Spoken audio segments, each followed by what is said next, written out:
Bismillah ve salatu ve selamu ala Resulillah ve ala alihi ve sahbihi ve men vala. İmam Maverdi rahmetullahi aleyhindeki Edebu'd-Din ve Dünya namlı kitabındaki dersimizdeki bugünkü devamında yanıla havai hevesindeki yaman hisletler hakkında to'xtalyapmiz. Hamda ikkinchi havai hevesindeki odamga hujum qiladigan, kiradigan ikki yo'li vardı. Biz birinchi yo'lini biz tushungan deb bo'ldik. Birinchisi biz havai hevesindeki qo'shuvni ko'p dedik-da. Şuna aqldan g'olib kelib, aqldan bekrak kuchli qiladigan nuqta shu. İkincisi yo'li bo'lsa, havoi hevesniki heli-mekri yo'shurun. O'zini bek yo'shura oladi. Chunki hatto shu havoi heves o'ziniki qilmishlari shu aqlning oldida o'zini aytdi bir xil juloliq ko'rsatdi, odamning aqlini lol qilib qo'ydi-da. Hatto shu aql tasavvur qilib qabihni, nachar, eski aletlerini güzel, ziyonli aletlerini menfaatlikmiki deb qoladi. Havai heves aşında o'ziga aqlni oldiya oladi. Bunda bo'lishdagi sabab ikki xil sababdan shundoq bo'lib qolishi mumkin. Ya'ni ziyonning foyda menfaatlik, eski ishning go'zal ko'rinib qolishniki sababi ikki. Birinchisi nima degan vaqtida shu ishga nisbatan insonning nafsi bekrak mayil bo'lgan vaqtida bu nafsi bu qabih ishlarni ko'rolmaydi. Buni o'ziniki go'zal gumoni orqali bu chiroyliqmiki, go'zalmiki, to'g'rimiki deb o'ylab qoladi. Osh ishqi bo'lgan qattiq mayilliqi tufaylidan shu qilmoqchi bo'lgan havoi havasning qilmoqchi bo'lgan bu qilmishini go'zal qilmish, to'g'ri qilmish deb tasavvur qilib qoladi. Şoňlaşqa Janob Rasulullah sallallahu aleyhi ve sellem sening bir ishni yaxshi ko'rishing, qattiq yaxshi ko'rishing seni ko'rgas qilib qo'ydi. Shu ishni to'g'risini topolmaydigan ko'r bo'lib qolasan yoki nasihatni qabul qilmaydigan gas bo'lib qolasan degan. Buni bir qism olimlar bu sahobalarning so'zi deyilibdi. Umuman bu so'zinki ma'nosi to'g'ri. Ali ibn Abu Talib radhiyallohu anhu havoi havas xohish ko'rdir degan bo'lsa, shoir yana shundoq deydi. Yaxshi ko'rgan odamning ko'zida hamma narsa go'zal ko'rinur. Abdullah ibn Muaviyat ibn Abdullah ibn Ja'far ibn Abu Talib radhiyallohu anhu bu Ja'far Tayyor degan kishiningki chavirisi bo'ladi bu kishi. Bu kishimi yana shundoq degan ekanda she'r orqali yaxshi ko'rgan odamning aybini men ko'rolmayman. Men mamnun bo'lgan odam hatta bir qism ayıplarını bilemeyme deydi. Şunun için her qandaq ayıptin bir xil memnunluk közü yoki muhabbet közü her qanda ayıpni ko'rishdan ojiz keladi. Lekin bir odamdan nafratlansa, yaxshi ko'rmasa, bu nafrat bu odamdagi ishning hammani xato ko'rsatadi deydi. Mana shu havoi havasniki yo'llarining yo'shurun bo'lib qolishniki sababiniki biri shu nafsining shu ishga bo'lgan moyilligi, ya'ni muhabbat. Mana bu yerda ko'zni ko'r qilib qo'ydi, aqlni lol qilib qo'ydi. Shunlashqa bu havoi havasning bu yerdagi hil-mikrini ko'rolmaydi. İkinci havai hevesninki hil-mikrini ko'rolmaslikning sabablarining biri odam o'ziga shubhi bo'lib qolgan, odam gangarab qolgan ishlarni farqlantirish uchun fikrini ishlatmaydi, aqlini ishlatmaydi. Bunda masalalarni o'ylashdan o'zini qochiradi. O'zi oson bo'lgan, qulaylik bo'lgan ishlarga erishish uchun davomli rohat izlaydi bunda odam. Hatto mush sababdan mush ish, mush odamga nisbatan eng to'g'ri ish yoki mush qilmoqchi bo'lgan mush holatim mening eng go'zal to'g'ri holatim deb o'zini o'zi aldaydi. Ki oson qulay ish go'zal ishdir, qiyin ish bu yaxshi ish emasdir degan so'z bilan aldinib qoladi. Yoki shu tuyg'u bilan aldinib qoladi. Shuning bilan bu havoi havasning bu aldashlariga bu odam aldinib, duchor bo'lib, qo'rqinchliq, ogohlantirish tegishlik o'zi yomon oqibatli ishlarga bu odam duchor bo'lib ketadi. Yoki shunday ishlarga muloqot bo'lib o'zini yo'qotib qo'yadigan avvallar bo'ldi. Şoňlaşqa Amir ibn Zarb degan kishi shundoq deydi. Bu kishi shu arablarniki jahiliyat davridagi eng mashhur hokimlariniki biri. Şu Arablarniki Muzar qabilasiniki boshlig'i bo'lgan, shayxi bo'lgan. Qiyin masalalarda shularniki orasindagi duchor bo'lgan masalalarni hal qiladigan cho'ng oqsoqollarniki biri. Aqldor donishmand deyishga bo'ladi. Bu odam shundoq deydi, havoy havas, xohish davomli uyg'oq turdi deydi. Bu uxlamaydi.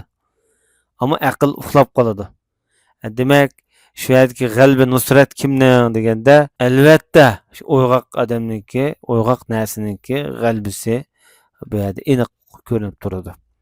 Shuningdek, Sulaymon ibn Vahb degan kishi shundoq deydi, havoy havas huzurliq, ammo aql, fikr manfaatlik amaliyot. Arablarniki shu masalalarda deyishcha, aql ixlosman vazir bo'lsa, havoy havas xohish odamni rasvo qiladigan bir vakil, insonning yomonliklarini, ayb nuqsonlarini ochadigan bir vakil degan. Hatto o'z vaqtida shoirmi yana shundoq deydi, inson o'z nafsining orzulagan, xohlagan hamma narsani berib kelsa, nafsini qondirib kelsa, nafsini to'smasa, hay demasa, har qanday yomon ishlarga bu sig'inadigan, shuningga toqat bilan qaraydigan bo'lib qoladi.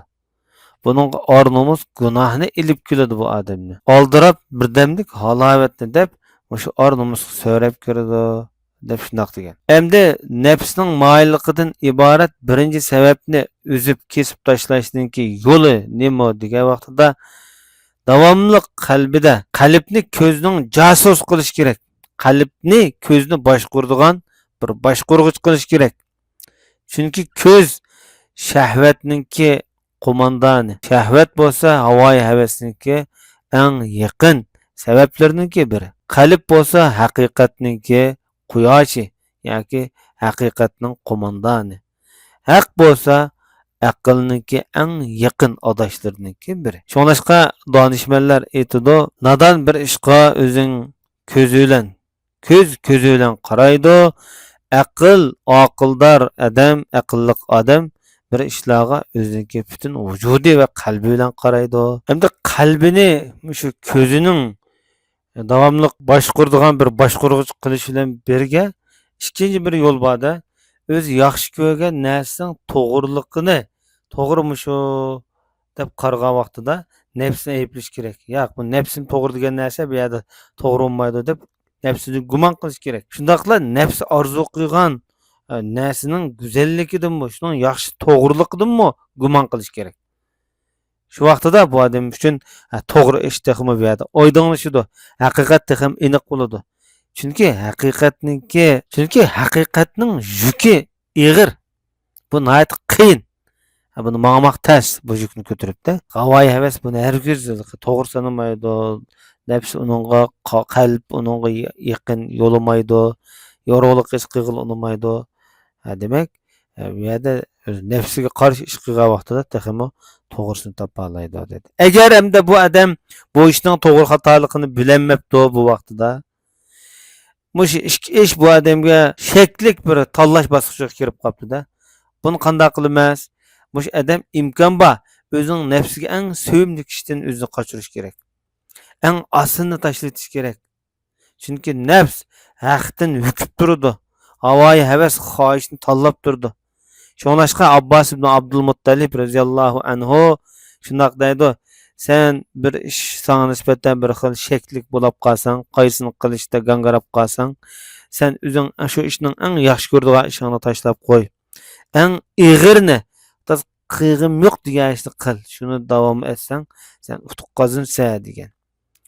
Bu so'zinki sababi, chunki qiyin ishlar umuman nafsni shu ishga undashdan, tiz qilishdan bir xil asta bezor qiladi. Bag'ansir bu ishniki nihoyat asta, zamoni uzun davom etgandan keyin oxiri bu yerdagi yoshirin narsaning to'g'riligi bu yerda isbotlandi. Shuningdek, Ali ibn Abu Talib roziyallohu anhu men tafakkara absar, fikr qilib o'ylangan odam ko'radi deydi. Shu to'g'risini ko'ralaydi deydi. Chunki eng sevimlik, yiqimliq narsaga insonning nafsi bakrak talpinadi. Shu ishni qilsamkan deb oldiraydi. Shu ishlarning oq tarafi, oldi tarafini ko'rib bo'g'ichi vaqt oz ketadi. Vaqt oz ketadi. Shu ishlarni yaxshi o'rindash uchun uning haqiqatini bilish qiyin bo'lib qoladi. Endi shu ishni qildingmi, qilib bo'lgandan keyin uni varaqlayolmaysa, ishini ko'rolmaysa, fursat ketdimi, texmi uni aniqlab bo'lolmaysa. Şoňlaşqa danışmanlar aytidi, sendin yo'qolganni, sendin qochganni, sendin yüzörüp qochgan narsani izlashdan sen teptatma yoki izlashdan to'xtama, shundoq degan. Şoňlaşqa shoir shundoq deydi. Endi yo'q narsani topolmaydigan, erishkilolmaydigan narsani izlab qo'g'lab yurishning o'zi bu nadonlik emasmi? Kuch yetmeydigan narsalarni insonning o'ylab, uni xayol surib yurishning o'zi foydasi yo'q ish deb shundoq degan bo'lsa, fasohat ahli havoyi havasninki va havoyi havasga munosabatlik dunyoning mehnatlari, javr jafolari haqida to'xtalib bundoq deydi-da. El-hava matiyatul fitna. Havoyi havas bo'lsa, havoyi havas xohish bo'lsa, fitnaning bir adishi. Bu matiya degan bir ulug'i degan ma'noda keladi. Demak, ayrilmas bir qismi degandagi ma'noni ifoda. Dunyo bo'lsa bir mehnat makoni, javr jafo makoni.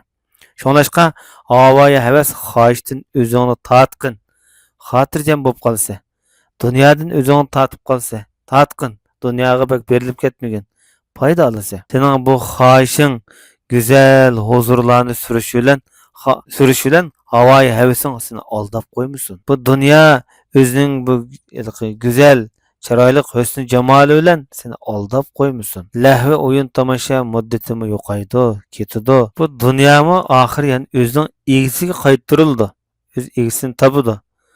Demak, sening qo'lingda naq qilib qolgan ish sening mush dunyoda qilgan havoyi havas tufaylidan erishgan qilgan gunoh ishlar, qilgan ayıplik ishlaring mana mushu qilib qoladi.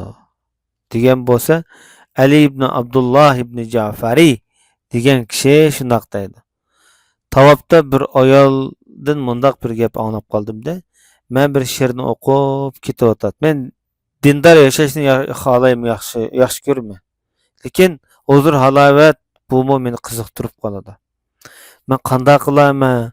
Bu din bilan yashashni tanlasam bo'larmi? Huzur halovat bilan yashashni tanlasam bo'larmi? degan she'rni o'qib ketayotatdim deydi. Tavobda, Baytullohni tavob qilib. G'angilda mengapti-da. Bu ayol bu so'zga quloq solib mundaq debdi. Huma zarratani. Ya'ni dunyo yoki lazzat, o'yin tomosha bilan dindorlik ikkisi bir-biriga zid bir kundash ayolga o'xshaydi. Xolig'ingni tashlavat endi. Xolig'ingni elib ket dedi. Gah xolisang dunyoni tut, ya xohishing havoyi havasing bo'yicha mang. Gah xolisang dindorlik dinni elib mang deb shundoq degan deydi. Bugungi darsimiz mushayish bog'ay va sallallohu alayhi nabiyina Muhammad va ala alihi va sahbihi ajma'in.